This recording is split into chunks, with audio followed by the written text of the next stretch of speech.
Welcome to Business with Louis, the show where we explore the latest trends and innovations in the world of business and entrepreneurship. Today, we're going to dive into the exciting world of fintech and neobanks. So, what exactly is fintech? Simply put, fintech refers to the use of technology to improve and automate financial services. This can include everything from mobile payment apps to digital currencies like Bitcoin. Neobanks, on the other hand, are digital-only banks that operate entirely online, without any physical branch. These innovative institutions are changing the way we think about banking and financial services. But why is fintech so important? Well, for one, it's making financial services more accessible and convenient than ever before. With just a few taps on your smartphone, you can now transfer money, pay bills, and even invest in stocks. Fintech is also increasing competition in the banking industry, which is driving down costs and improving customer service. One key concept is the idea of disintermediation, which refers to the removal of intermediaries in financial transactions. For example, peer-to-peer lending platforms allow individuals to lend and borrow money directly, without the need for a traditional bank. Another important principle is the use of APIs, or application programming interfaces, which enable different financial systems to communicate with each other seamlessly. There are many influential thinkers and entrepreneurs who have contributed to the development of fintech and neobanks. For instance, Nick Molnar, the founder of Afterpay, has revolutionized the way we think about consumer credit. And companies like Stripe and Square are making it easier for small businesses and entrepreneurs to accept payments online. So, what do fintech and neobanks look like in practice? Let's take a look at some real-world examples. For instance, Chime is a neobank that offers fee-free checking and savings accounts, as well as early access to direct deposit funds. Another example is Revolut, which provides a digital-only current account and debit card, with features like real-time exchange rates and budgeting tools. But fintech isn't just limited to consumer banking. It's also transforming the world of investments and wealth management.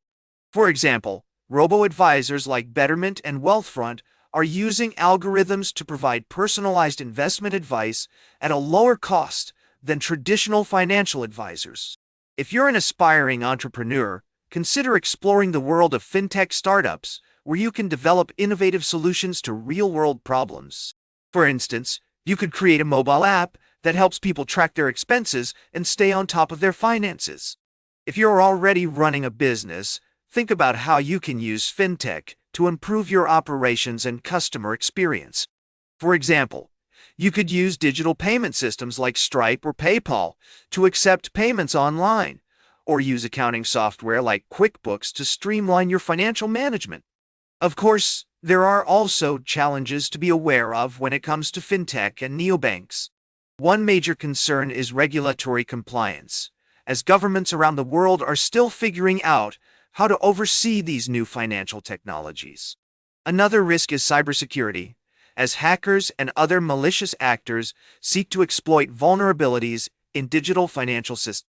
To succeed in the world of fintech and neobanks, it's essential to stay up to date with the latest trends and developments.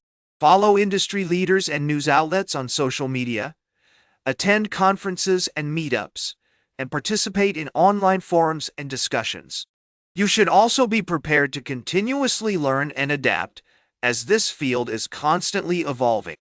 According to a report by Accenture, the fintech market is expected to grow to $124 billion by 2025, with investments in areas like blockchain, artificial intelligence, and cybersecurity driving much of this growth.